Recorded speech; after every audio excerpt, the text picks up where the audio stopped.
inside, our hearts open wide, and we'll never tire. We do not comply. We do not comply.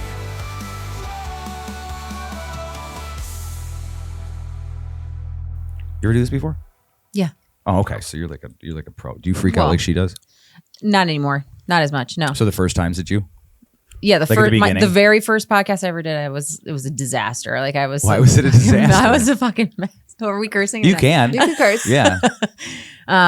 Yeah, the first podcast I did, I was super nervous. I thought I had to say a bunch of different stuff. Like I wanted to make sure I said, Like the right hit your things. points. Yeah, Yeah. yeah, and I wanted to make sure that I was like saying the things that I thought my audience would want to hear instead of like what I really thought. Was that like a learning thing for you? So when you heard it back, were you like, oh man, I overthought that? Yeah, and I never put it anywhere. Oh, so no one's seen it. Hopefully, don't look it up. It's only shown at like cocktail It was parties. like a decade. Yeah. It was like Oh. a decade ago. Yeah, Oh, so you've been doing this a while. So like you at least have like a history of doing this. It's not like done a couple. Yeah, I'm not All like right. yeah. Okay, do you want to tell people who you are and what you do? Sure. Because it's a really interesting universal how we got here thing, Yeah. considering the history of everyone in this room. Yeah, that's true. Yeah. So I started, I'm Cortney Loughney, and I started Petite Yogi in 2013. So we're going on 12 years, just about. We are school yoga programs for kids. And yeah, that's it. We go into schools. We do either in school or after school. Parents can sign up for their kids to stay after school and do a yoga club, or we come into the schools and the schools fund us to do like a yoga elective or something like that. Why did you decide to do that? Because usually there's like a need in the community or something, or a need that you see, and you're like, okay, I have a skill set. Sure. Why? So, Yeah, why? I was a behavioral specialist and I hated my job. So Fair enough. I quit it and made up a new one. Oh, you made it up. Yeah, I made it up. All right. And if Yeah. I cough, I'm sorry for everybody. If I cough, I'm getting over a thing. Gross. We're all offended. Okay. So what?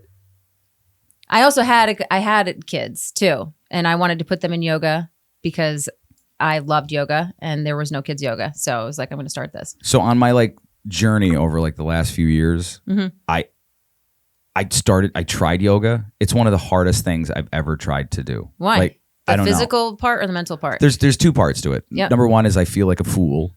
In front of who?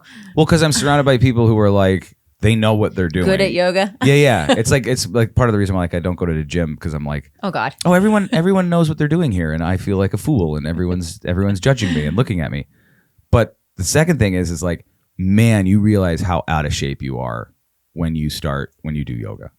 And I left there going like, I suck. Like everything about me is terrible. Oh, that sucks. Because it's Yeah. a practice. Totally. Yeah. It's not like there's no performance. It's just a practice and you have to just keep going to get better. I felt so foolish. It's the mental piece. Yeah. I felt so foolish. Okay.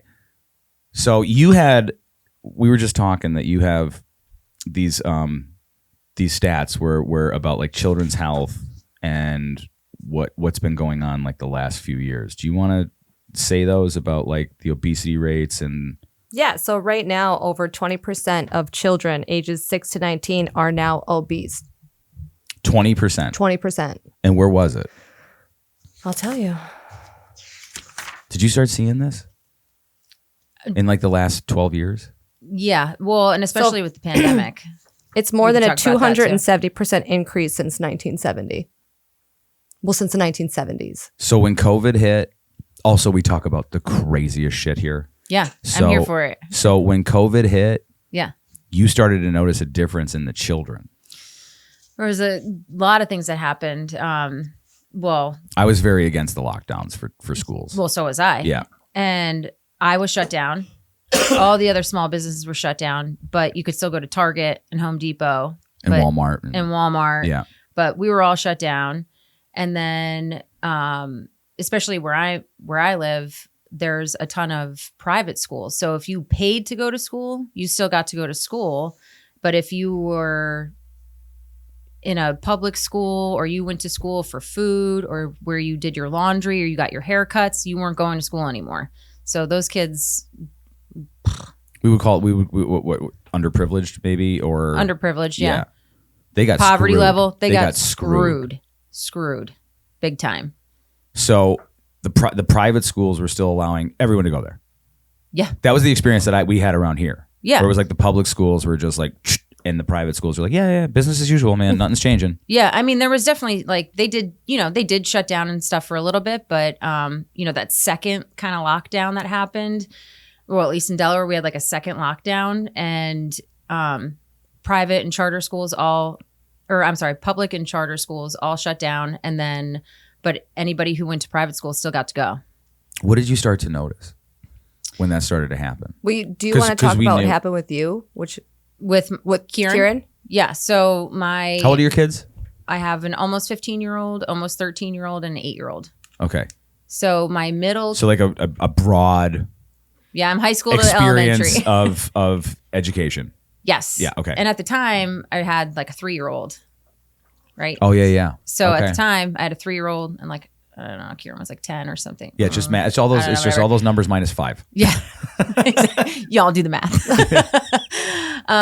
So Memorial Day 2020, I went upstairs. I was like, my kids were watching a movie. My big kids were watching a movie, and I was like, I could hear my daughter screaming, a weird blood curdling scream. I went in there, and he was having a seizure on the bed, on a bed. Great for a seizure, fine. He's having a seizure. I know to just let him have a seizure and then to deal with it. She starts to try to call 911, and he stops having a seizure, and he turns blue. You can't start CPR on a bed. So I know that. So I move him to the floor. Did he have a history of seizures? No. So you literally walk. I didn't know any of this, so I'm learning all this. Okay. So you walk upstairs, and your child is having a seizure for the first time ever. For the first time ever, grand mal seizure, looks like a fish out of water, flopping all over the bed. So That's terrifying. Yeah, it's pretty scary. So he stops seizing, and he turns blue. He's still unresponsive. I move him to the floor to start CPR, and still unresponsive. And first step is what? Of CPR. Tilt head back. Nope. No, listen for. Well, now you're making me second guess myself. Make sure you stay on that. Check for breathing? Yeah, check for breathing. Yeah. Check for breathing. So I put my face really close to his, and I could feel this little tiny breath. And I was like, oh, thank God. Because I did not want to do CPR on my kid. Right. And then all of a sudden, boom, he pops up and starts hysterically crying. And then all of 911 is in my house. And he was what, 10? No, younger. Yeah, it's got to be younger than that. He's probably like 8, I guess. Okay, continue. So then we go to the hospital, and they're like, well, you get one seizure. You get one pass. He could have been sick. It could have been anything. So then a week later, he has another grand mal seizure. Now we're admitted, and they say it could be from the stress from the lockdowns. Mm-hmm. Really? Yeah. My dad has had seizures, so there could be a genetic component there. But they said it could have been the stress from all the lockdowns. And our needs were met. We had food. We weren't abusing him. It's not like he had any serious struggles. And that could have been. It's crazy. Has he had one since? So he was formally diagnosed with epilepsy. Yeah, he was having seizures constantly. What happens is your brain starts to think that that's like a way to cope. So it just like once you have one, it's like, oh, this is a nice way to reset. And so he was having grand mal seizures and absent seizures where he just it looks like they're spaced out. Like, yeah, it's like a vapor lock where they just, they don't realize that it's happening, and they don't realize that they just disappeared for exactly 3 minutes. Yeah. So he sees a neurologist at CHOP. She seems to think that he's going to grow out of it. And we are currently tapering him off his meds, which is scary because the only way to find out if you are outgrowing it is to go off meds and see if you have a seizure. So tell him what happened with him in school. So COVID is coming to an end. We are talking about taking masks off kids. He has already at this point had COVID. So you're talking about like April, May 2021? So his first seizure was May 2020, Memorial Day 2020. And then now I'm talking about, oh my gosh, I can't even think about the timeline. I guess wasn't it like a year later that we were taking masks off people? Well, so the vaccine started in early 2021. Yeah. And then there was a big push for that. Right. And I'm not so sure that they unmasked the kids before the end of the school year in No. 2021. Right. So it might be the following school year, which is winter 2021. Right. So we're already starting to talk about unmasking kids. And at this point, you can go to a bar, you can walk to a table with your mask on and then take it off. Yeah. Well, you know, COVID doesn't go under 6 feet. So, Well, of course. Yeah. It stops when you sit down. It's science. Yes. Yeah. So we're talking about unmasking the kids. He's had COVID already. We have a doctor's note from his pediatrician. We have a doctor's note from his neurologist at CHOP that he cannot be in a mask. He can't tolerate it. He gets headaches every day. And school said, no, he has to wear his mask. And we were like, no, he's not, he can't. They put him in the hallway for the rest of the school year. Alone. So he could keep his mask off. So he has seizures. Yeah. And they just ostracize him from the stress of COVID potentially. And they ostracize him into the hallway. Yeah. Without a mask. That's right. What the fuck was all of what the hindsight on this? It's right? crazy. So I was making phone calls. I didn't know we were going to go into this. Yeah. I was making phone calls in April of 2020 for people that I knew that worked in the Scranton school district. And I'm like, you need to open up the schools because the damage that this is going to have on kids in the future is going to be incalculable. Yep. And they were like, well, COVID. And I'm like, look, I'm looking at all the data. Like, remember you went to the school board meeting? That's why I really got involved in it, because she went to a school board meeting. They called her a domestic terrorist. And I was like, all right, game over. Like, I'm done with you fucking people. Right. But the data was there to say that, like, I think I gave you a statistic where it said the flu every year kills 36 out of like. I actually still have the whole. Like 36 out of like a million kids, and then COVID was 6. Yeah, so I'm like, the flu is 6 times more. They knew June 2020 that it wasn't killing kids. I think it was the teachers' unions. It definitely was. I think it was the teachers' unions, and I think it was they were the biggest political manipulative group out there. And there's a lot of people I know they're teachers, they're good people. My whole argument with them all the time was like, I'm not against your local union. I'm against the national one telling the local ones what to do, because all they're doing is instilling fear, and they want their policies, not what's good for the community. Right. And man, was that the start of like people thinking I was a psycho because I was like, stop doing this to children, because I think you're harming children. They actually called him a MAGA Nazi. Yeah. Yikes. Right? Yeah. Maggot. I get maggot. I get the new one they just came up with, the newspaper came up with was MAGAcrat, which are people who are Democrats but are friends with Republicans. Oh. Which is bizarre. And the conspiracy recently is that they came up with this thing called, so the people in this area don't like the way the area is running. They don't care about most of them don't care about like what side you're on. Okay. They just care about like, don't harm people. So the people who are coalescing to be like, all right, we need some change that is positive and not negative, they're calling that conspiracy Scranton. Wait, is this is the real? Fucking newspaper. Are you serious? Oh yeah, this is the newspaper. These are just they're just saying this crazy shit. So they don't want people who are politically different to speak to each other, and it's just another level of the COVID insanity where you other people to get what you want because you think that you're the righteous one. Yeah, I can't stand that. Yeah, so I'm like, that's why I'm a crazy person now, because I'm just tired of it. I'm like, sure. We grew up in Abington. I'm like a liberal from the 90s, which now makes me a fascist. Obviously. So, and I'm like, don't harm people. So, but that opened up like, she was very, what's the word? She really helped shepherd me through the beginning of it. Because, she was telling me shit that I thought was nuts. Technically, I would say that That makes me the conspiracy theorist out of the two of us. And then I took the reins and I was like, did you also know? Did you also know? And that's when at one point I leapfrogged her in the crazy bucket. But it's just really critical thinking. and that's the truth. But what it opened up to, like, why are people during COVID, like, why were people getting sick?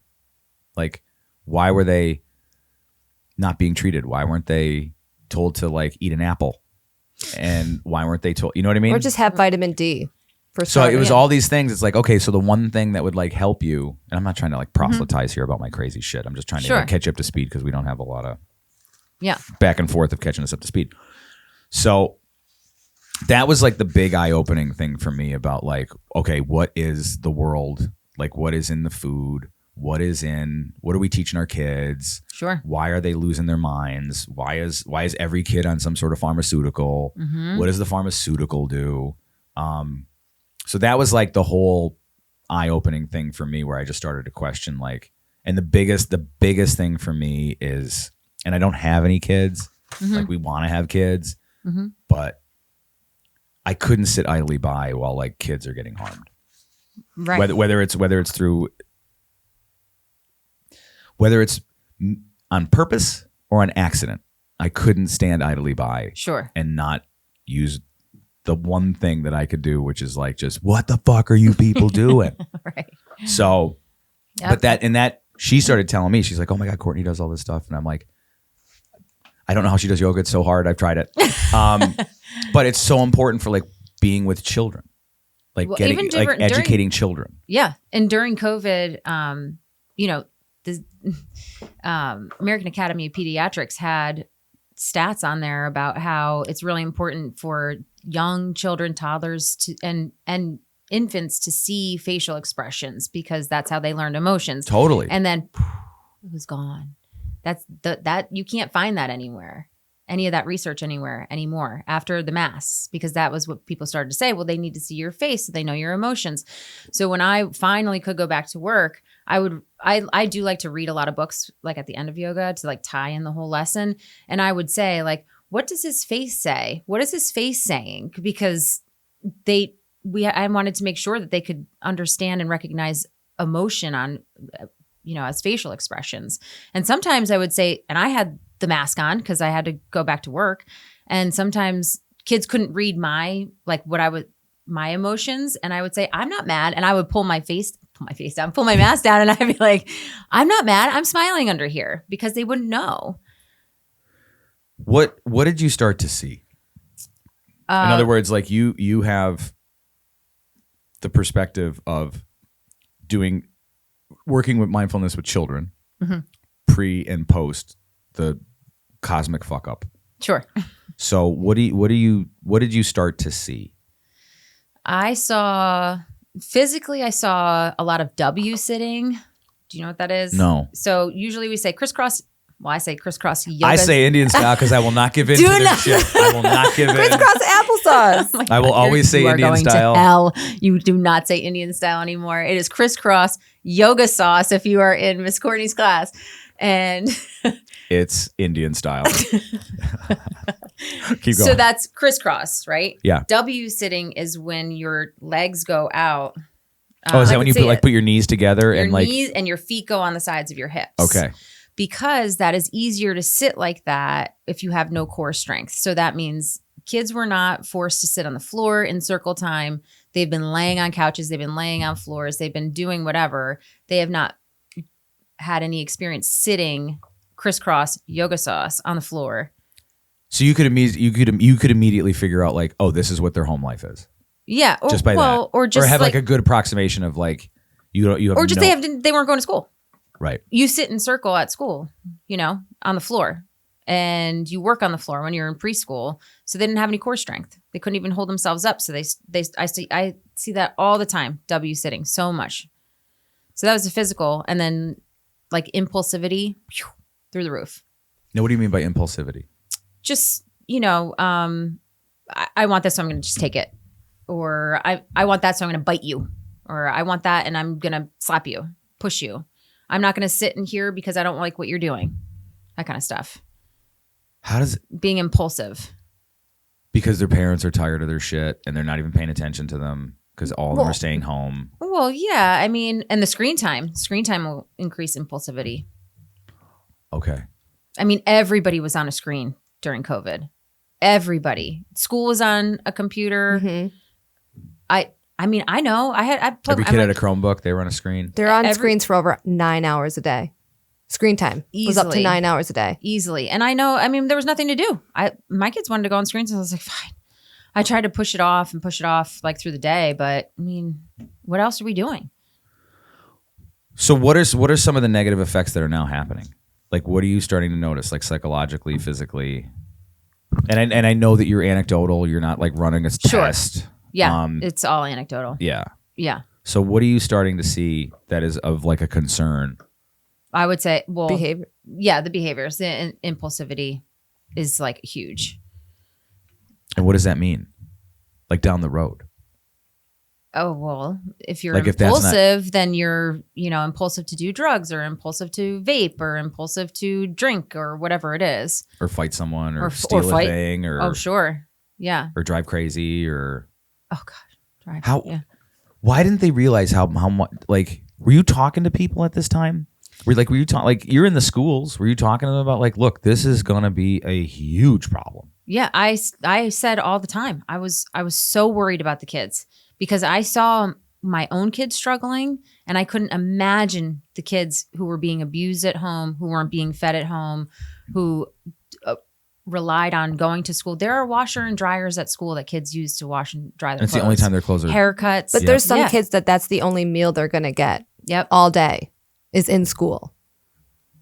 Whether it be the breakfast and the lunch, and then they don't get fed again for the rest of the day. One of my best friends would make I don't know what the program was, but she was making 200 peanut butter and jellies every week for kids to get picked up. I had the issue where it's like I couldn't, like, these are just common sense things like that we all pretty much understood at the beginning of this, and I couldn't understand how like the powers that be would allow it to continue. Yeah. And I didn't have an opportunity to speak to people like you who were like, okay, I see all these different age groups and I see them from, and it's like you're trying to teach them calm.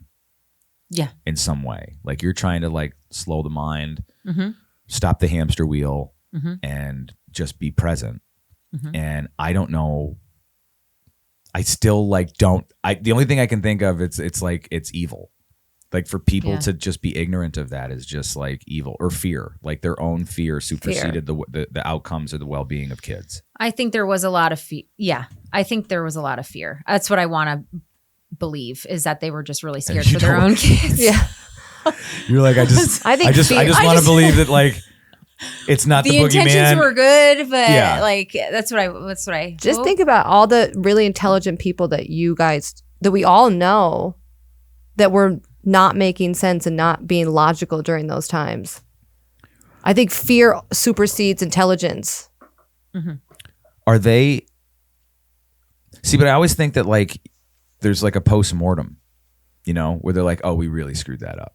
Well, no one now wants to admit it. No apologies. Yeah, no apologies have come out. But that's why Sorry that's for what. fucking your kids up. So okay, Sorry for putting Kieran in a hallway all by himself to isolate him away from all of his friends. so in your estimation, like why are kids struggling today? Well, And it could be totally like mental, physical, environmental.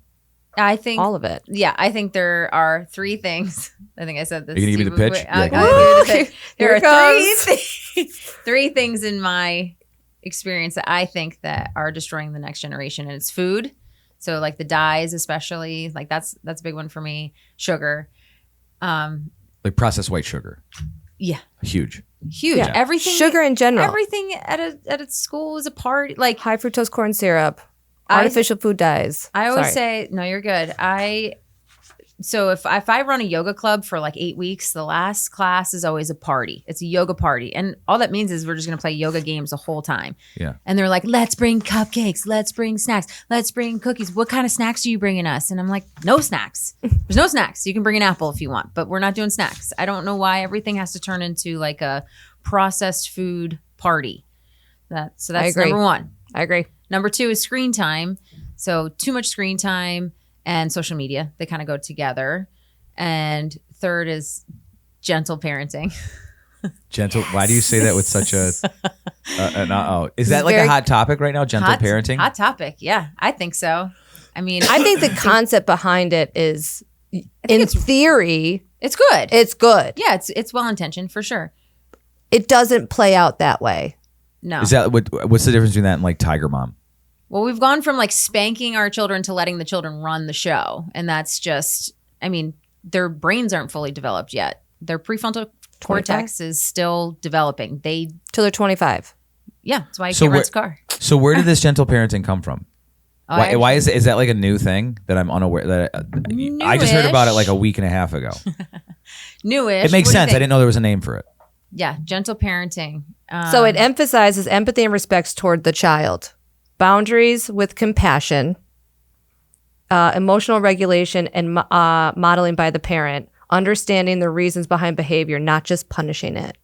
So, like, remember when, like, you used to, like, don't touch that hot stove, you'll get burned. And the kid touched it and they're like, I told you not to touch it. Yeah. Well, now they want you to go, like, you explain it better than me. I feel like you'll know the gentle parenting aspect to that. Well, it's like if you wanted Marky's headphones and you just like bit him and took his headphones off, and I was like, why did you feel that way? Why did you feel like you had to? No, it's because you just wanted them, and you're 4 And you don't just know. bit him because you just You're have to- impulsive. you're impulsive and your brain isn't fully developed, so you have to just set firm boundaries and say. But what no, they want you to can't. do is be like, now what made you feel like you should bite Marky? So is this? So you're trying to reason with the child who has no reasoning, right? Is that That's so? Why is that? How pervasive is gentle parenting in society right now? I mean, I think it's happening. Like, so the idea of gentle parenting is like, okay, so my parents used to beat the shit out of me, Okay. right? Yeah. I learned from that. I think I'm pretty like put together from that. That's what's wrong with them. Right? It was beaten. Yeah. Well, I mean, it wasn't like abuse. It was Sure. just like It was if you do warranted something- when- Knock Yeah, it off. Knock it off. And it Yep. didn't get that way until it was like extreme, and he maybe looked at my mother and said, "Go I fuck pushed yourself." I pushed it, right? And Yeah. look, I well have- deserved. here I Maybe am. deserved Here I am it. at 44, looking back, going like, yeah, I'm happy all the time she did that. Like, I have no qualms about like what she did. And now she's like one of my best friends. So like, and this is like, this is my mom. My dad was like the gentle parent, and Don't hit Marky. right, and that and How do and you feel when you hit? he never like did that, but it was just like I always explained my parents He would as be like, "Don't hit him." I always explained my parents as I think my dad hit me once or twice. Like that was it, Yeah. as far as I can remember. I saw him put you over a table one time. Yeah, but that was like a fight. That wasn't like we were fight. basically Different. we were It was basically so adults. different. Yeah, we were You had to basically be there. adults. You had to be there. I think I could vote or die for my country at the time, and it was well warranted. Well deserved. Fair. Because we didn't know how to deal with it. Like as a family, there was a problem, and there was like a continuing problem, and we just didn't know how to deal with it, right? And then I think now we're one of the best families that I can think of. Like we're a little too tight, but you know, No, I it's think good. I think compared to every other family, it's You can all like, come see the labels at my house now. So, why did it turn into this? Like, why is it now like the kids are telling the parents what to do, or the kids are basically the leaders in the house? I think they'll say generational trauma. You're trying to break it, right? Do Yeah. better than our parents. Yeah. I think each generation has gotten softer, Yeah. but So it is that what hasn't. it is? But it could be. Maybe. Yeah. I don't know. I'm I just- don't know the answer. But don't we We're want just talking. Don't we want strong kids? Like, don't we want like assertive, strong, confident kids? well, we Yes. created safe spaces at colleges for kids. they're adults. We They're create safe adults. spaces for adults. Essentially, so like what are you teaching kids when they're in their real life and they're having real life problems and now they don't know how to cope with them because they were told to you go in that safe space until you're ready. Well, now you have a job and your boss is like, "What are you doing? You're never on time. You have to do this. You're not completing your tasks on time," or whatever, and you're crying. Like you're not giving those kids like the proper coping mechanisms that they need to go on into adulthood. Which is like thick skin because life's tough. Life Right. is so hard. Right. Life is so hard. Even if you have everything together, life is so hard. And the other issue with it is that parents, my kids are always guilty till proven innocent. Right. That's where right. they're liars. Yeah. I don't believe a friggin' thing they say. Right. So if a teacher says to me, Kieran did this today, I'm like, yeah, he probably did. Yeah. And, whereas some parents would be like, well, I don't know. Not my kid. Not my kid. I'm going to question the parent, or I'm going to question the teacher. And now teachers are afraid of the parents, Yep. and the parents are afraid of the kids, and the kids are running the show. Yeah. Like teachers are not allowed to discipline nowadays. Yeah. You can't. We got paddled like in grade school. Like there was a paddle with holes You're in not it. that old. Fuck you. I swear, Robert Morris. I will never forget. Oh, you might have Okay. They All paddle. right. Just for Actually, Court, remember Robert we're so Morris? Okay. young. He's old. I'm such a baby. So, but it kept everybody knew the score. Like there was there was nobody trying to manipulate. It's all manipulation. I This just wanna whole go out- gentle parenting thing is a way for children to manipulate people, Yeah. and we're Right. allowing it to happen. Yes. I just want to clarify. I don't think Courtney and I are saying that people should beat their children. I want to just make that very clear. Or that I'm any Yeah. kind of expert. Yeah, no. I just felt like we're talking No, about I paddling, and I understand. felt like I needed to really. Full disclaimer. So, Yeah. but Yeah. look, here's if you think of, But there should be consequences. There should be discipline. Kids thrive for structure and discipline. You probably know that more than any of us because you work with them for over a decade. Well, yeah, and they're looking for the boundary, and if you never show them where it is, they're gonna keep looking. So you have to have firm boundaries. I mess around with the kids that I teach all the time. We have so much fun, but as soon as I say, "Look at my eyes," stop. 9 times out of 10, they're gonna stop because they know I'm not Messing fucking around. around. and now, but at home, like this is now becoming like a big concern for me as we're talking about it because I'm like Okay. all these parents are screwing up their kids. Well, But they don't. not And they- intentionally. Not intentionally. I They think understand they're. it's not intentionally. Yeah. But like if you think like, okay, if you think about it, right, and you think about like all the animals on the planet, Mm-hmm. all of the wildlife, all of the plants, everything, it's all survival of the fittest, right? I don't know what makes human beings think that those rules don't apply. And if you don't cater to that, like if you don't say like, there's nothing wrong with love and hitting. You know what I mean? Not in an abusive relationship way, but like if your kid's Right. going to stick a fork in a light socket, are you going to be like, Timothy, now why are you thinking about doing that? Like you're going to go hit that kid away from the You'd light socket. swat their hand. Right. I'm not taught like this is where the biggest misconception is because people want to manifest in their heads that like, oh, they're talking about abuse. This is not talking about abuse. This is talking like No, you need to make sure that your kid is going to survive. Right. You know, whether it's in the workforce or whether it's in like their social life or whether it's they're in the woods hunting for food. Like you don't rationalize with the bear.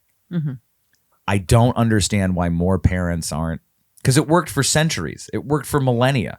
And then all of a Well, sudden it's like Then the only reason we're here is because it was survival of the fittest. yeah. Yeah. Like the only reason you're here, me here, like it's because all the genetics in the families before us survived. But now, like, and this is, I'm sorry, everybody. But now it's like, I have trauma. Everybody And everything's does. trauma. Yeah, but now everything is trauma. And like, I get it. And To me, any more But- trauma, like the trauma stuff, is an excuse for people to be assholes. Well, if you overuse the term, then it just means nothing. it means nothing. I totally agree. But I Yeah. think that a lot of people are trying to, break generational trauma. Yeah, but life which is trauma. I know.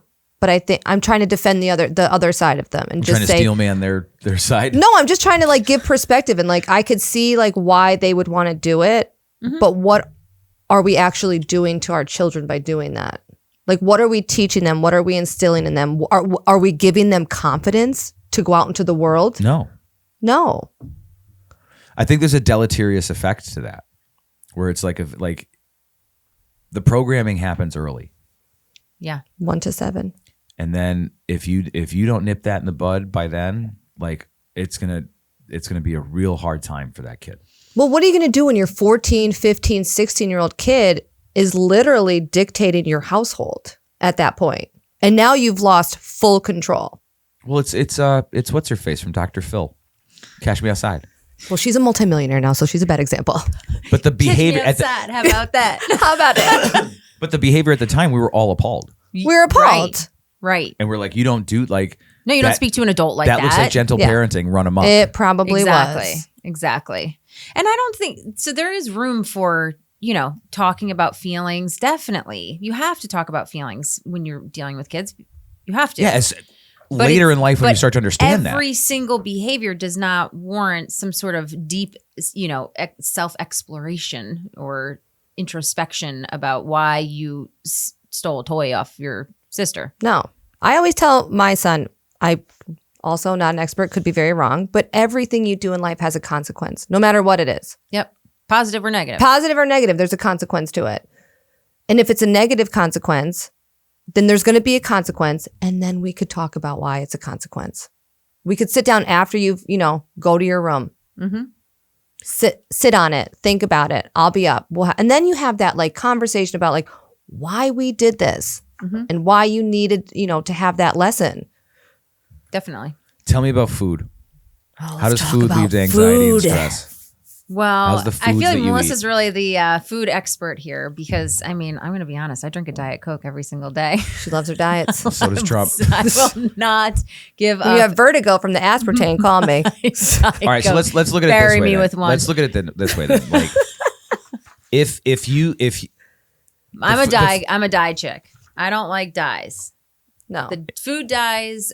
So Trader Joe's, they don't put dye in anything. That's why I think love to shop Aldi there. also has kind of said that they're not going to do dyes either. I could be wrong. I don't know. I don't shop there, but I know I shop at Trader Joe's because especially my middle kid who has epilepsy, he cannot handle the dye and he knows that he can't handle it and he hates the way he feels on it. So he will actually, if there is a party at school or whatever, he will check the ingredients and he will try. He doesn't always. He's 12 to stay away from the dye.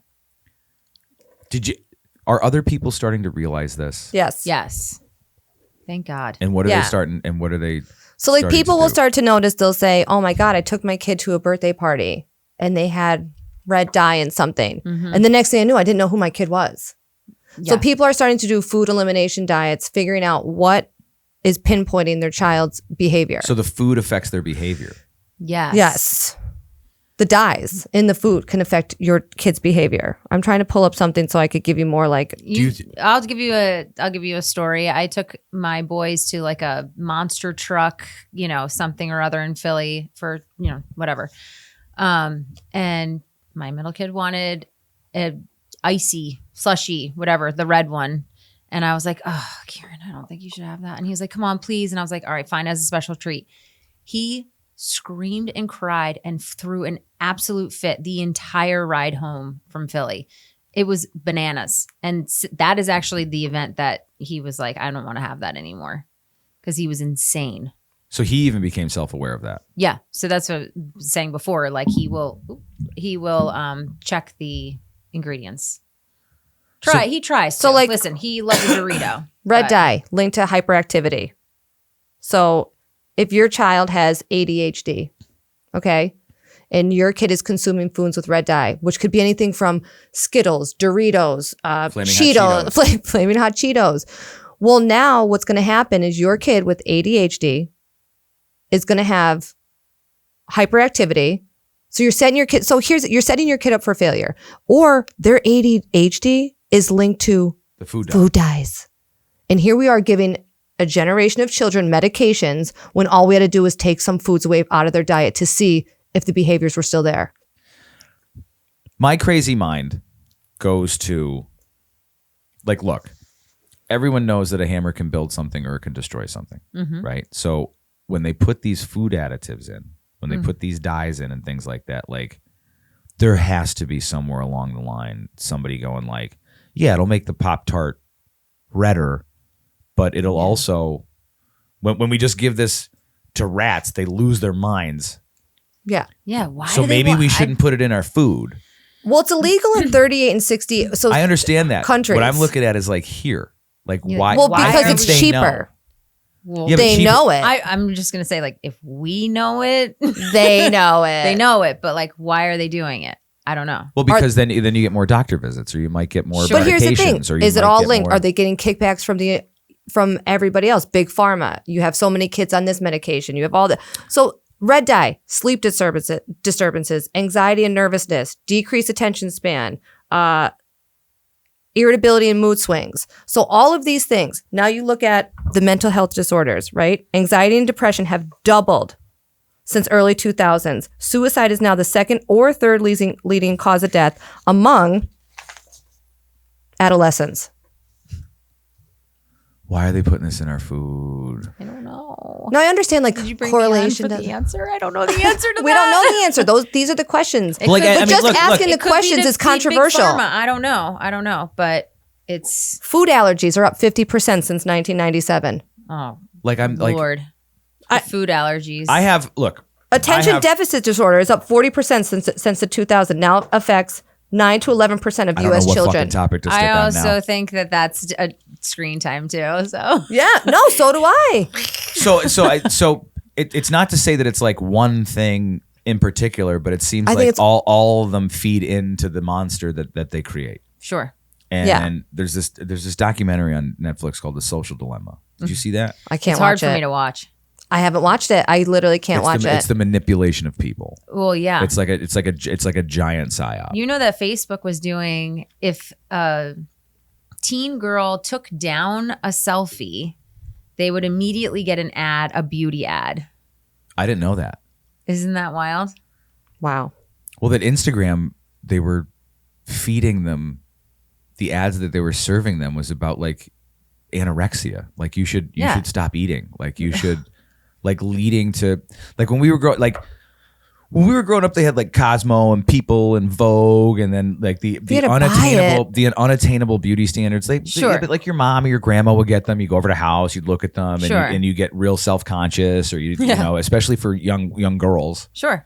And now it's just But for at their 30s fingertips. Oh, I know how I'm a grown woman and I'm on Instagram and I'm like, oh, I don't look like that. You know, it's Yeah. hard. And so I have a teenage daughter. I'm like, want to shelter her from that. It's impossible. Do you try to educate her on it? I try, I try to talk about healthy bodies and, what you see on Instagram isn't real. There's filters. Now there's AI. These people, it's not even a real person. They're not real. It's not even an actual person. It's scary. Oh, we're in big trouble. Oh, no, we're screwed. And these kids are so screwed. Think about it. You talked about the Cosmo. So like, let's say you read it for 5 minutes. These kids are on social media for 9 hours a day. Yeah, it's literally the only only thing 100 they're pages. consuming. We do a limit, so it cuts off. But Yeah. No, But there's ways around it. I mean, I think she's on, I'm like, how are you, like, why are you on Instagram at school when it's cut off on your phone and she's on her school computer looking at it? Oh my God. Yeah. Mhm. Like this is such a huge, like all of these things are such huge problems that I've never talked about on this. Yeah. It's sad. It's really sad. Like her and I have talked, I would hit. Like why aren't the therapists at the schools going like, okay, like we're done with phones in the school? They try to implement all sorts of different things. All these schools are trying. Like, then you have to the check in parents. your phone. Then the parents say, I want my kid to have their phone in case there's a school shooting or something. Well, what are you going to do anyway? I mean, besides get More upset. and like bizarre information from your child who actually doesn't know what's going on. I mean, God forbid. I mean, in a way though, that's more like it's like. Did you ever hear Munchausen by proxy? Yes. So in a. Okay, let me rephrase this. Are we going Remember Gypsy? We're going Gypsy Rose. Remember the dog whisperer Caesar Milan? Yes. Oh my I was God. obsessed with him. Okay. Same. So the behavior isn't about the dog; it's about the people. Yes. If you want to Okay. change someone's behavior, you have to change your own Right. first. So in these instances where the parents are like, no, it seems like they're the ones that need to change their behavior to make sure that their child isn't living in fucking trauma world where everything's fear-based. Sure. You need your phone in case there's a shooting. Now the kid's like, well, there's going to be a Well- shooting. Like now I need my phone for a shooting. And now you're Right. But in now the you're back gonna- of your head. But now go down a deeper road. So 50 years ago, women didn't work. Okay. So now you have, Well, no, just listen. Maybe more. Well, maybe, all right. Well, I mean, I'm only 27, so I don't know. We're guessing. So Newsflash, women lie. what, I mean, is it not 2010? No. Okay. Yep. Anyways, women didn't work back in the day, right? So moms were more Raising the kids. They were raising the children. They were involved in the child. So now you have two parents that are burnt out. They come home. They kind of are like, man, Here's the iPad. I need 10 minutes to like decompress from my shitty ass day at work. So like it's about convenience also. So like what are we doing to moms? Also, here, honey, go ahead. You want my phone? Oh, you're screaming, crying. Oh my God. Take my phone. Like that. When I see kids in a grocery store, I saw actually there's two things at a restaurant and a grocery store. So I was at Costco with one of my kids. I think it was my middle kid. And he looked at this kid. It had an iPad hanging in the cart. It was some sort of like special contraption that was like built for the cart so the kid could watch it in the cart.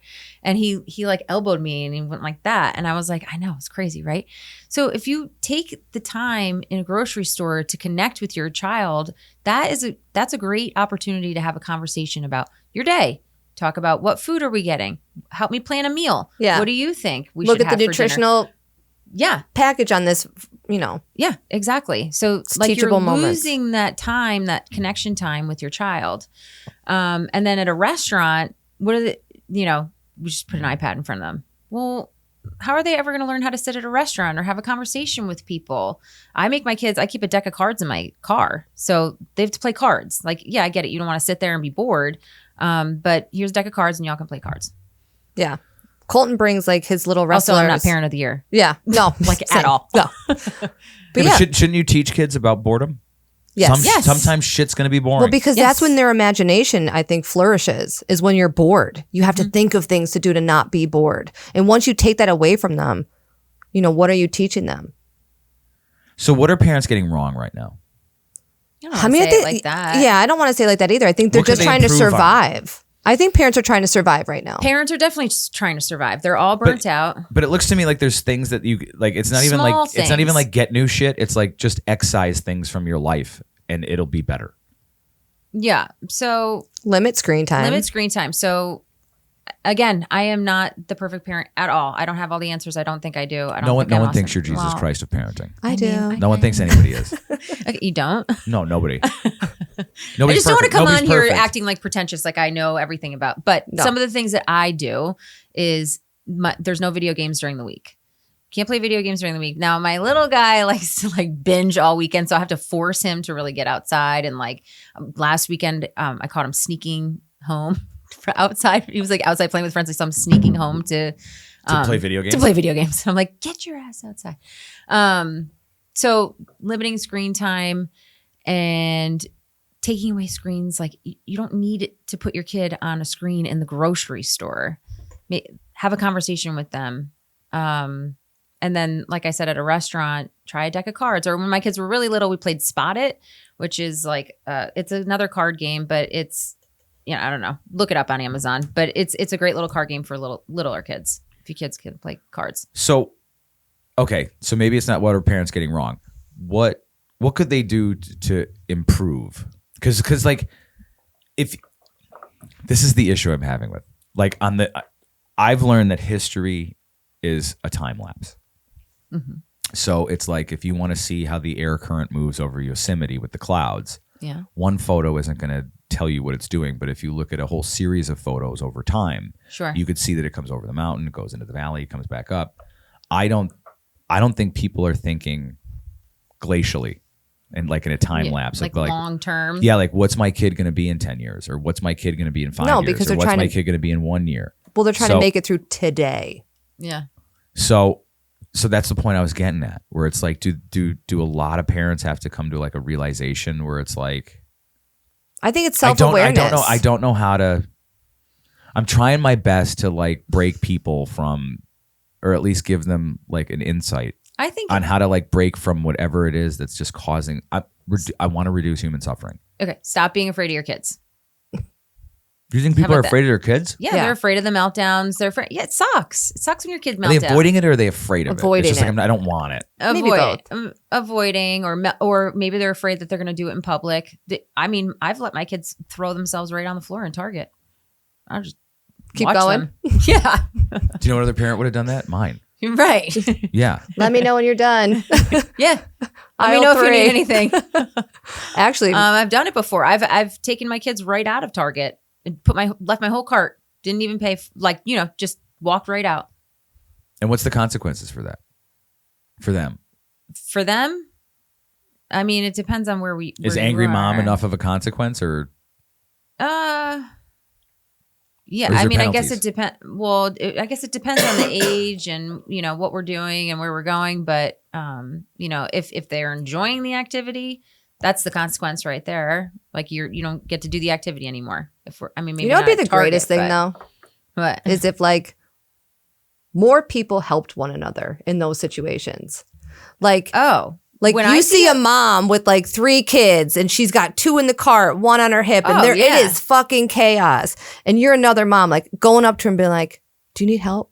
Instead of just looking at her and being like, "You should do something with those kids." Like, no, because I think I that always offer help. I know. I'm always like, "Yo, you want to get a drink?" do you want to? Not the answer.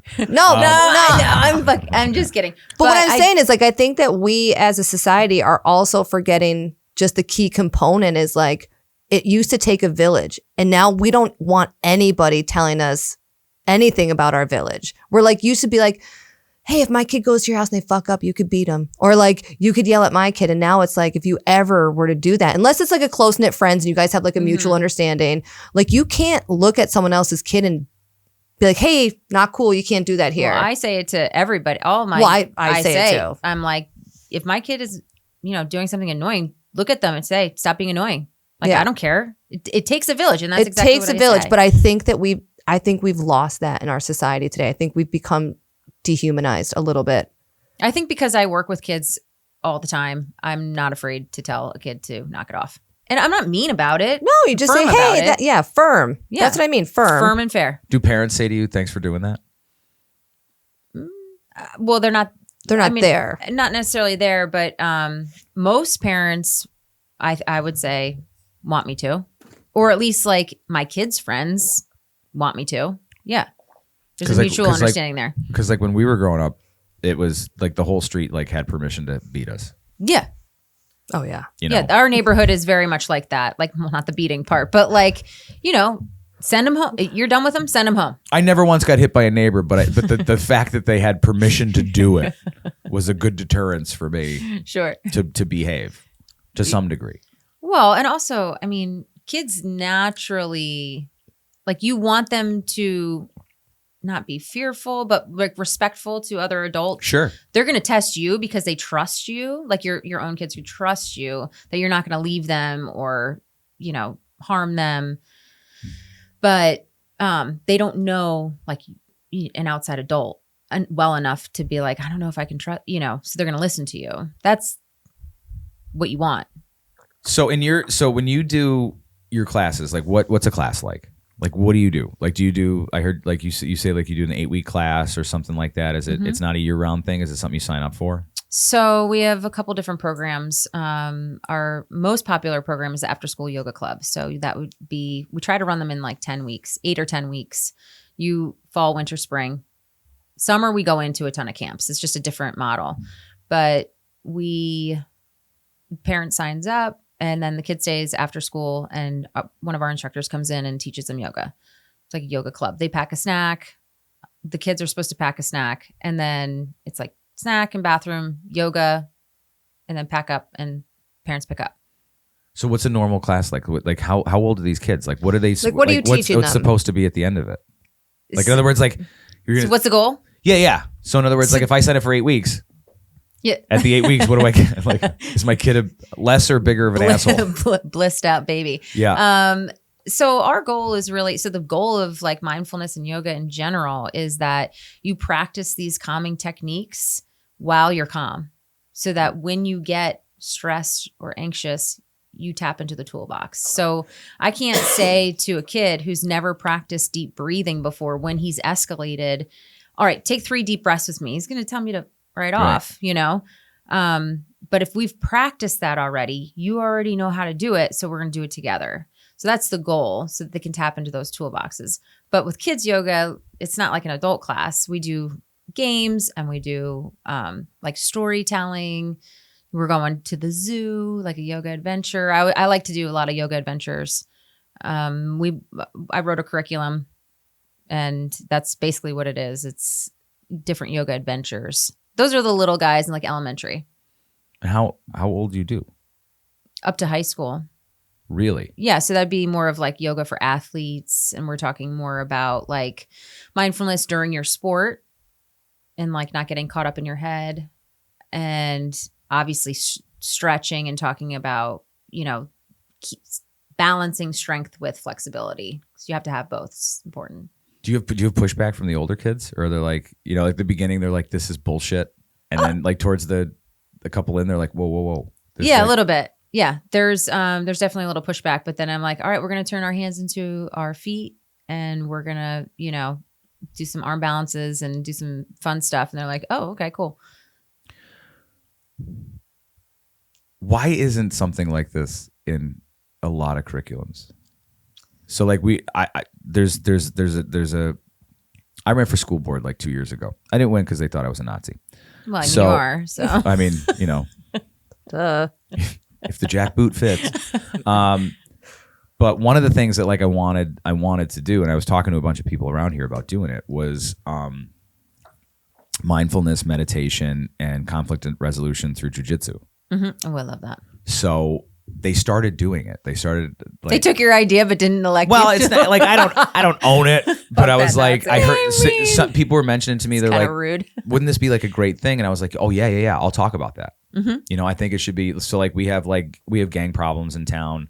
Okay. We have poverty problems. Sure. The same things that you're talking about, where it's like the kids don't know how to, the impulsiveness. Like, the DA just said something like, where it's like the young kids around here have like a gun fetish. Yeah, it's sad. Right. So It's- so the impulsivity yeah, of to close like to to Philly. pull a trigger, as opposed to like, being on a jujitsu mat. Sure. And learning respect, self-discipline, shit like that. But they're having they've been doing it for like the last 6 months or something. And some of like the baddest kids are loving it. And they don't. And is anybody doing the research on it? that I'll find more Too out bad. about it. They should have been doing the research on it just to see the. I mean, I'm sure they have data that they're paying attention to. I hope so. Yeah, because that'd be really interesting to see. So they're trying to like almost pilot something like that around here. There's a really great guy who does like MMA and stuff like that. He's Cool. really well known. But I'm seeing that like just these things in practice are having positive results instead of just like getting detention or right. you know what I mean? Yeah. So like their consequences, like, yeah, you're gonna get detention, but it's jujitsu class after school. And you guys have to have, conflict resolution and figure out. Teaching them the skill Yeah. instead of just punishing them and then they go and do it again. Yeah, because jujitsu isn't about killing your opponent. It's about No. like ending the situation, de-escalating, and then getting out of there. Right.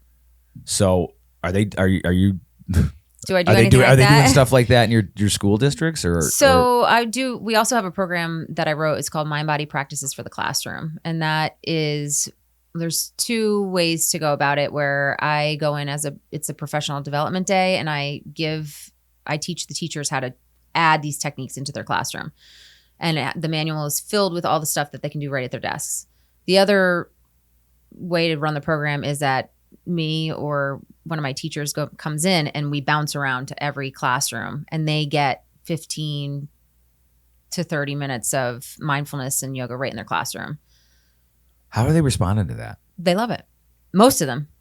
I got a couple kids who, Well, that's every yeah, class. I mean, Yeah. doesn't matter. But, the last school I was at, Cook Elementary, and the teachers, the staff was just, they loved it. Tell me about diet, mindfulness, and rules. I don't know. I had all these questions. So it's Okay. so. Parents I could talk about parents it. can take immediate steps to improve kids' behavior through better food, mindfulness, and structured parenting. So Okay. is the opposite of what we were just talking about structured parenting? The gentle parenting? Is the opposite structured? Well, because I have all these things written out. So like for diet, Okay. for instance, like replace Yeah. sugary drinks with water, cook with olive oil, shop organic. Sure. Try 5-minute family breathing exercises or yoga poses. Okay. Set clear rules screen time limits and consequences. Avoiding gentle parenting's vagueness. Vagueness would be, yeah. So is that like the recipe for, to some degree? I mean, I'm For trying to parents. figure it out still, but I don't think there's a one size fits all, but I think if like no, you there's set not. your, And if you set every your kid Northern is Light, totally different. I mean, my own kids are totally different. So what one kid needs is not what the other kid needs. I wish I could answer that better. Do you have anything? Well, I mean, if you were just to talk about diet alone, right? And so like the American standard diet right now is a major driver for poor health outcomes in children. Okay. So you're talking obesity, diabetes, mental health disorders, early signs of cardiovascular disease. So our diets and our children's diets are consumed with ultra processed foods, added sugars, saturated and trans fats. But you could look at that and say, all right, well, what is the outcomes of those? Well, you got obesity, right? Which I just said, 20% of children from 6 to 19 are now obese. Well, what happens? So they have a lifelong metabolic disorder, high blood what does pressure. that mean? What is a metabolic disorder? Like your metabolic function, like how Your cells reproduce? essentially. But then you look at it as like, all right, well, now we have kids with type 2 diabetes, which we never did back in the day. That was like almost unheard of. But then when you look at the mental health and behavior, so diets that are low in omega-3s, magnesium, zinc, B vitamins, and D are tied to anxiety, depression, ADHD, increased rates of that. So what you're saying is like if we just change the diet. I don't think it's all. I don't think it's a one size fits all, but you will help the problem. I think it's a piece of the puzzle. So I think if you have kids that are experiencing certain things along what I just said, maybe do a food elimination diet. Maybe cut out the sugars. Maybe cut out the processed foods. Go to a whole food diet. Like a single ingredient foods. Yeah, meat, vegetables. Something that doesn't come in a package. Yeah, something that's not made. Like anything, when you go to a grocery store, the perimeter is food. The inside of those in those aisles is shit. Chemically made shit that's not real. To be fair, I feed my kids dino nuggets.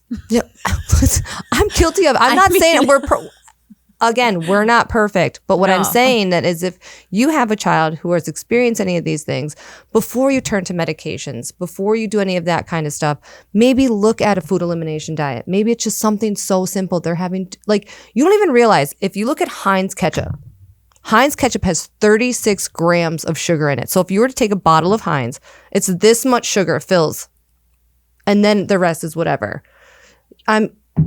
It's added sugar in anything. If you just pick up a label of something and look at the added sugar, you would be shocked. It's in everything. So, So pissed off about all of this.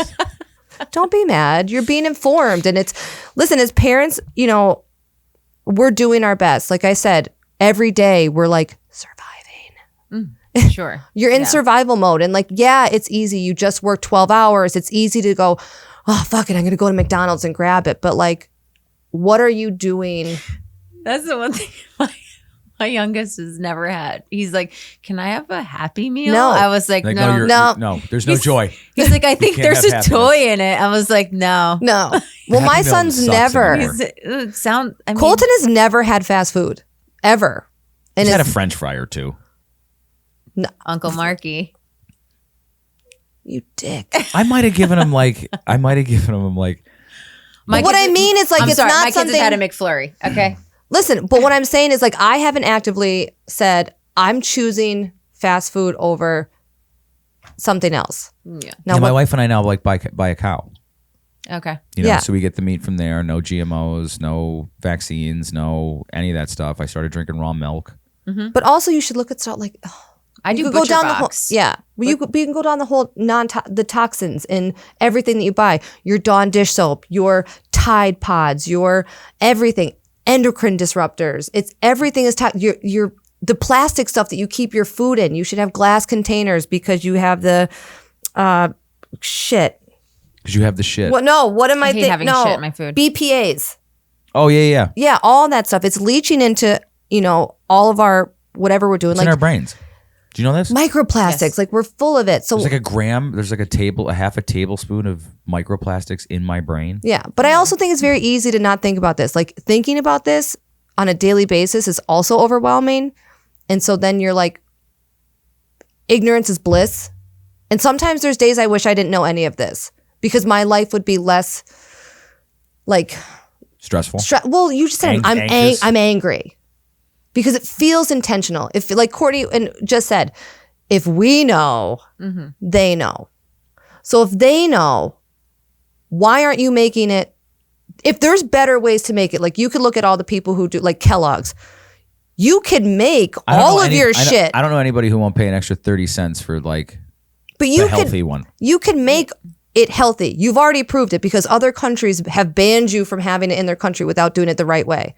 So why are you doing it to us? Why are you doing it to the American society? Because we have already now proved that we are the sickest nation out of any other developed country in the world. We are the sickest and we pay more per health capita than any other country in the world. So what's going on? What are we missing? My mom told me something interesting one day. Okay. And this is not, I don't know what causes autism. No one does. I have Yeah, big disclaimer here. Yeah. Huge disclaimer. I have suspicions, just like I have suspicions on like any other thing, you know, like if a bird shits in my yard, I'm like, I know it was a bird. I just don't know what bird it was. Right. She used to do the after school program. And they would, and this was in the summers, and they would have all of like the mentally handicapped kids and stuff like that. And she said that when she started that, they had 50 kids in the class and one or two autistic kids. I did that program with my mom for 10 years. 1 out of 50. And then by the time she left, I think she retired in 2017, 2018, 2019, right around there. Colton was Out of 100 kids, there was 50 of them that had autism. Yeah. Well, we know that the rate is going up. well, Astronomical. put it this way. When Courtney and I were in high school, it was 1 out of 352. When I went to college to be a behavioral specialist. Anyways, I wanted to work with autistic children. It's now 1 in 31. Yeah, it's wild. And 1 in 20 boys. But in like California. but this is what we were doing though, which is why I left the field. I don't know why you left. But you're in this Too field. much paperwork. Well, it was I all want to paper. work with the kids. Yeah, it was all paperwork. That's all I did. Was And then you paperwork. had goal settings. And then for you to do your goal, here's an M&M. Yes. Here's a Skittle to meet your goals. But now what do you can't. mean meet your goals? So Well, For children? each child has a Autistic goal. children? To positive Re- positive reinforcement. You're giving them candy, Yeah. So that's the sugar and the dye, which is then which is now amplifying their behavior. And listen, but there's some autistic kids, they're stemming, they're nonverbal, they're hitters, they're biters because they can't communicate with you. And it is the most heartbreaking thing you'll ever experience. So they have all these behaviors and now you're going, okay. You're adding to their Here's your negative sugars behavior. and dyes. We're setting them up for complete failure, in my opinion. Only my opinion. I would agree with that. But that's what they're doing is they're giving these kids candy as positive reinforcement and they're still on the same goals that they were given 5 years ago. And it's just about paper pushing. And it was the most heart-wrenching realization I ever had. I was like, oh, I'm glad I went to school for this. Do you know what happened in the 90s with remember I'm a smoker. Nicotine's good for you. It's how the other chemicals that they get in there are not. I didn't know this until recently. Smoking kills. But they had all these studies that said like New it's not- information. it's the chemicals in it. I think nicotine is good for you. I think all the other chemicals and how they get them in there because it makes it addictive. They put all these chemicals in cigarettes so that you feel like you need to crave it all the time. Sure. So it becomes a dependence, a psychological and physical dependence, right? If you just took straight nicotine, whether it's the patch or like some sort of like an Alp, I don't know if you've ever heard of those. It's like Zyn. Yeah, Yeah. like Zyn. Okay. But there's actually Not addictive. Zyn is not addictive? Not really. No. Oh, interesting. Okay. Yeah. So it's all the chemicals that are in the cigarettes that make you addicted to the You cigarettes. should actually read the Okay. They nicotine knew- research. It's crazy. They knew this, Interesting. right? Yeah. So, okay, we're going to outlaw cigarettes, right? We're going to make cigarettes so fucking impossible to get. And we're going to bastardize cigarettes as much as possible, which they did. Like, you know, that you saw those. Well, they had the whistleblower and remember all that. Yeah, the insider. It was like all Yeah. this stuff where they're like, yeah, we know what we were doing. We're making them more Yeah. addictive to children. Obviously. The cigarette companies started to diversify. The Philip Morrises started to buy other companies up so that they didn't go under and lose their profit margins. They bought the food companies. They bought the food companies. And they took their scientists and they took their scientists that said cigarettes are not habit forming, they're good for you, and they just transferred them over to the your food food. industry. Oh my gosh. So this I happened. actually didn't even know that. Yeah, this I happened didn't in know like that. the late 90s, early 2000s. They started buying up all the food companies. Yeah. And then they took their scientists and let their scientists be like, I've never thought in a million years that a few weeks ago I would watch the Texas Senate, who are trying to outlaw additives in food, and the American Heart Association showed up to advocate for not taking sugary drinks out of totally bizarre. Snap. It's totally bizarre. Okay, so to me, like that's not science. That's not health. That's you want to make sure that everybody has their sun-kissed and their grape soda, and not one person is advocating for like a celery stalk or like distilled water. You know, so like Sure. I look at it as like this fractal pervasive problem that happened while we all weren't paying attention because MySpace happened. Oh, bring back Tom. Freaking But we all got, Tom. but that's what happened. We all started paying attention to like MySpace, and then Facebook came, and then social media was this thing, Right. and no one paid attention anymore to like What was going on? No. what well- was going on, who was buying what they're putting in the food, what they're putting in the No, water. I always and then you say- see all these children over time Addicted to. get worse, Yeah. Did you? get unhealthy. Why? Well, you have kids. I kind of think Hollywood's predictive programming in a sense. Somehow you've seen a movie or you've seen a show, and next thing you know, you're like, You're in the shit, show. you're in the show. So like, if you were to take the movie Wall-E, I don't know it. You ever saw Wall-E? God So- darn it. Have I? So I don't. It's a kid's. It's the I'm robot that it's the- goes to space, and So what happens is like all the all planet gets Earthlings are up there, ruined. and they're 700 pounds. They're apiece. 700 pounds. No, I They're in don't these know it. little things. They have a screen in front of them, I and never then they've thought I'd got have their. to explain Wall-E to somebody. Oh my god! And then I'm so they're all young. like on their screens drinking soda. They're all morbidly obese, and they're just flying through this little air, and no one knows that life is flying by them, and they're in this. I feel like we're Yeah. currently we're in Wall-E. We're in the movie. We're in Wall-E. Yeah. Scary. I'm looking up the year 2008. Oh yeah, I was beyond that. That's why. What? You don't remember? You remember Wall-E? This little guy, That and he was looks like cleaning who the was watching planet. Disney in 2008. I You have was. No, I watched it after Pixar I made had the pulled best it. movies. You never watched You Wall-E? better go home and watch I'm Wall-E like a with Ross. documentary chick. You never Yeah, watched Disney it movies? was. Yeah, Is it's it now a documentary? No, Now it is. It told Well, the it is future. now. Yeah. Yeah. Yeah. It was a prediction. Yeah, it was a Nostradamus movie. Yeah. All right, Jesus Christ, you've never seen Wall-E? All right. Homework. I didn't Homework. realize I was going to get homework here. Okay. Okay. You have a hard out at 6, right? I have a what? Hard out. Oh, Yeah. yeah. Okay. So tell me about the future of Petite Yogi. Yogi. Yeah. The future is Now that we've told you all this shit, Yeah. that the cigarette companies are poisoning your children. Right.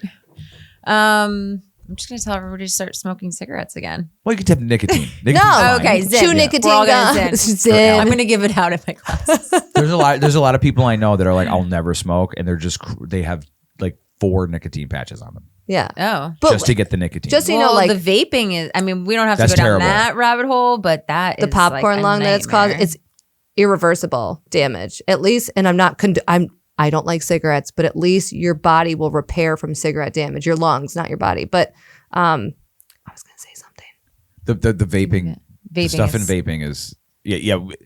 And the other thing, you can do it anywhere. So it's not like you smoke a cigarette, it's like you have to go outside or, whatever. Like you could hit your vape Anywhere. if you're a Yeah, I teenager look- in your bedroom. I have friends who would like, they crush like, like these crazy things. And I'm like, you might as well just do cocaine. Like it's better for you.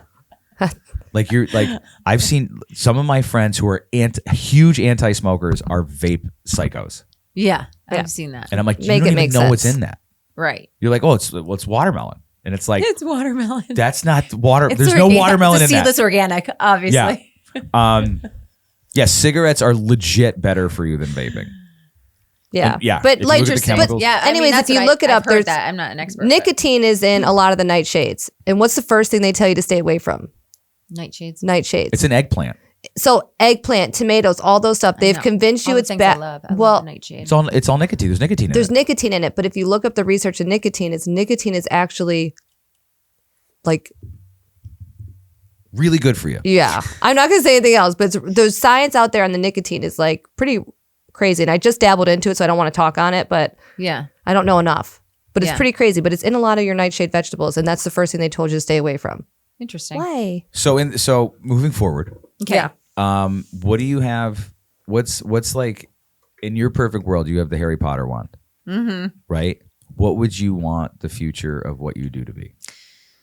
I would like to see licensees around. Like a franchise.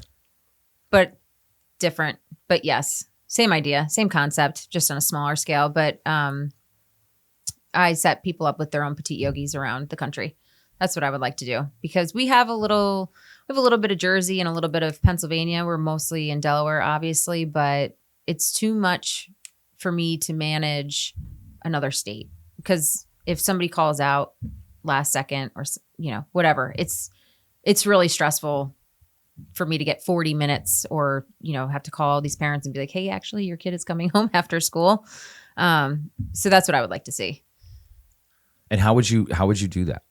So if you wanted to start a Petite Yogi in Lackawanna County, I would set you up with the systems and operational manual, the curriculum. You would get the mind body practices for the classroom program and ongoing support from me. And I'd set you all up, and then you would just go. Now I'm going to ask you a crazy And a website. question. You get a website. I'm going to ask you a crazy question.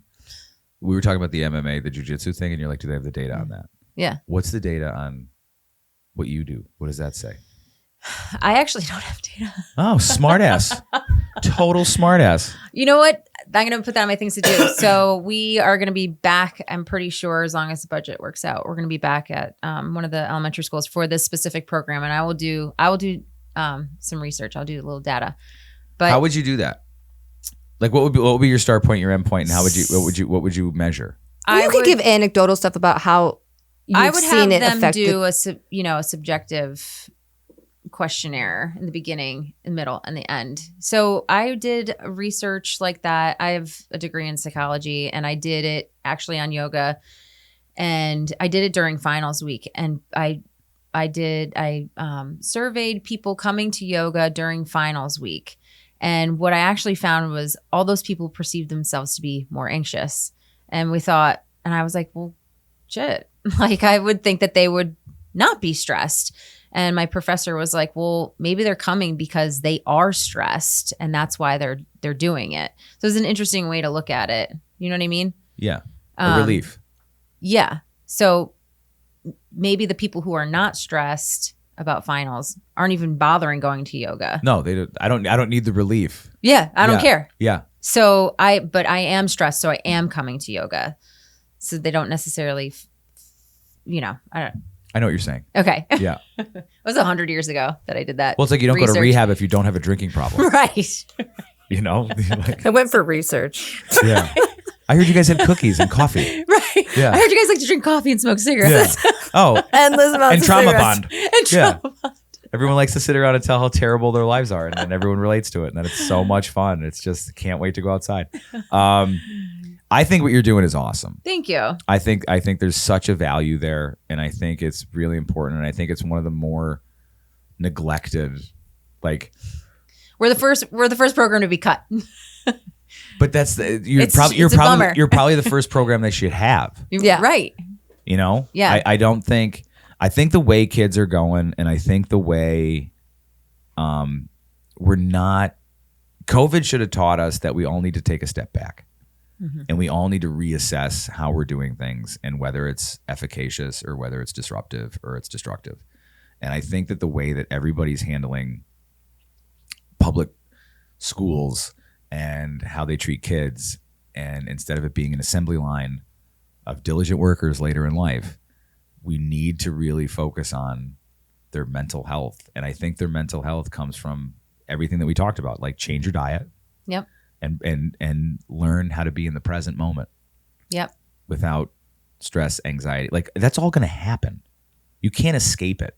Right. You're always going to be stressed. You're always going to be anxious. There's always going to be something that makes that happen. It's like, what do you do with it? It's your response. What's the response to it? Or having the coping skills. Or the tools. Or the Yeah, you tools have to like have she your toolbox. gives. The Yeah. toolbox. That's what I'm big on, is filling up the toolbox with all the different types of techniques that you can use when you feel stressed. Do your kids think you're frou-frou nuts, or do they think that it's valuable? So, They I totally don't know think that she's awesome.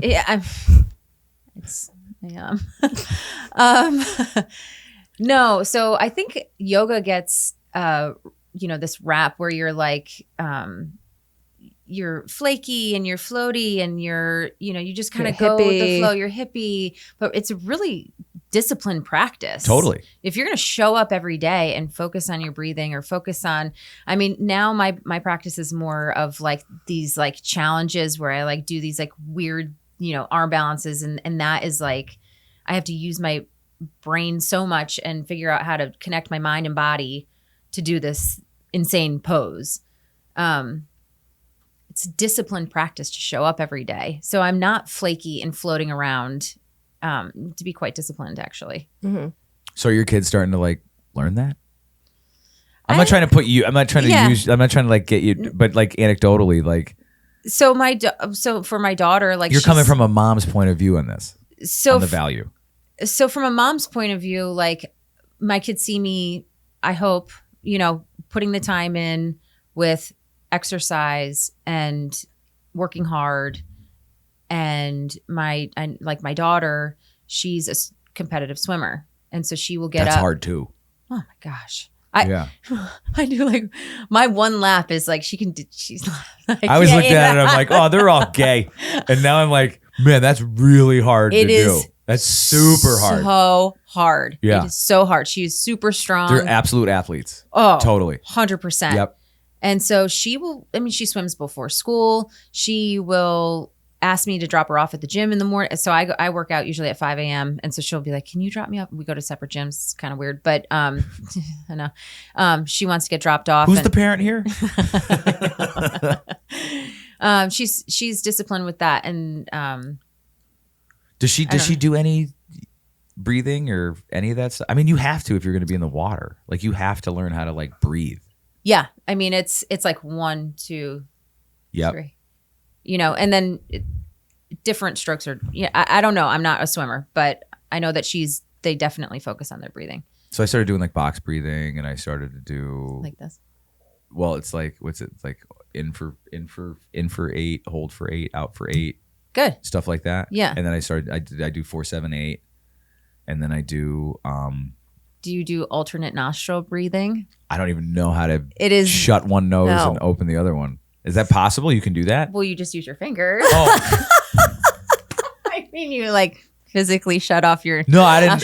No, I thought it was It's like, really good. I thought at some level I haven't hit yet where it's like I can literally tell my left No, nostril you to shut down. you start floating and then you shut. No, and then I mean, you can like eventually do it, without I did a breathing- physically doing it, but it is a very powerful breath. I take earth medicines. Okay. And I went to a retreat like a year ago, and I was terrified of taking the earth medicines. Mm-hmm. And following. And the night before, we did a breathing thing. Mm-hmm. And it was maybe 20, 30 minutes. Mm-hmm. And as soon as I stopped doing that, I wept for like 2 hours. Interesting. And it was such like this profound, because I always thought that It was good though because he people are like, thought "Oh, he couldn't breathing." cry. Yeah, people are like breathing. People have emotional breakthroughs and stuff. I'm like, you're just breathing. Yeah. Like there's nothing. What are you talking about? Right. And then I did it, and I was like, oh my God, like that is legit. I purged. And then the next day I took You're probably holding your breath for 40 years.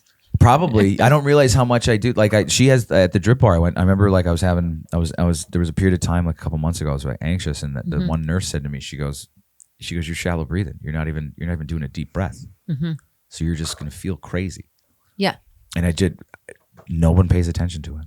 No one pays attention to breathing. Only when you're an infant do you naturally belly breathe. Really? Yeah, and then at some point everybody just starts breathing up here. So then we got to reteach how to. It's actually very hard to belly breathe. I don't even know if I could do it. I think I've gotten it. Like it's at the bottom of the diaphragm. Yeah, I mean, you want to expand your rib cage, and then you're going to feel your back, and then if you think about your diaphragm sliding down, that's what pushes your belly out. It's not really the air. Yeah, your lungs don't breathe in and out, right? It's your diaphragm that makes it happen, if I'm not mistaken. The diaphragm slides down to create space in the lungs, in the rib cage, to expand to bring the oxygen in, and then the diaphragm slides back up as it. I always thought the releases. mechanism for breathing was the diaphragm was the thing actually basically doing the breathing. I always thought that. Maybe I'm wrong. Maybe like none of us are experts here, obviously. I'm questioning all I know. Everything. I mean, as soon as you get on these podcasts, you literally, you're like, I know nothing. Know I literally know nothing. I don't know why I thought about it because I remember like being a kid. It was something really fascinating to me somebody said I think it was in biology class where it's like the lungs aren't the thing that expand and contract. Actually, it's the diaphragm that does the moving of it. Well, it drops down to create, so that they can expand. Yeah. So I don't think I think one thing makes. I don't know. They are all connected. We should look into this. All hit connected. the AI. We have to hit the AI. All right. What things do you want people to know before we go? Is there anything you want to leave them with besides like your website, which is petiteyogi.com? Petiteyogi.com. I mean, is it your handles on the social? Petite_yogi. Yeah. Is Instagram. I just try to give out like tips for lesson planning if you're a kids yoga teacher or if you're a parent who wants to start to do stuff like that in your house. I do put a lot of stuff up there for that. I put information about our programs. If you want to have a yoga program in your school, contact us. We'll do our best to get one in there. I might try to get you. Yeah. I know some people. Find someone who wants to open a Petite Yogi in this area and I will train them to do it. There might be options. Because it would be really hard. I know. If you're out there, contact me. Contact her. 976. Did you have fun? I had a lot of fun. Thank you so much for having me. Wasn't bad, right? No, it was great. It was fun. And did you say all the things that you wanted to say? Do you want to? Well, now it's in. Wait, hold on. Breathing, the diaphragm.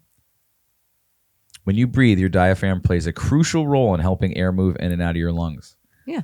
The diaphragm contracts and moves downward. This increases the space in your chest. The diaphragm relaxes and moves upward in a dome shape. This, in short, diaphragm contracts and moves down for inhale. Exhale, diaphragm relaxes and moves up. The movement is automatic and happens every time you breathe. I think the diaphragm is the thing that makes you breathe.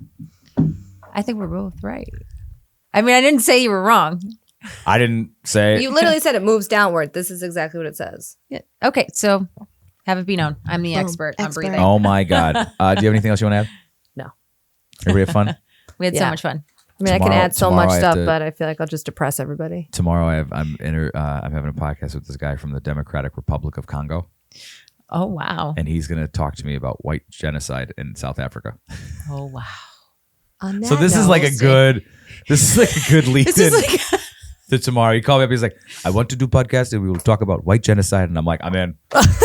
Let's just talk about that shit because you know everything about Africa. That's crazy. Courtney, it's awesome to have you here. Thank you. I'm not envious of your drive. So thank you for taking the time and coming up, and it's pretty awesome. And I wish you all the luck in the future. And I think everybody should do what you do. Oh, thanks so much, Marky. You Thanks got for having it. me. All right, you good? Yep. Good. Yay. Yay.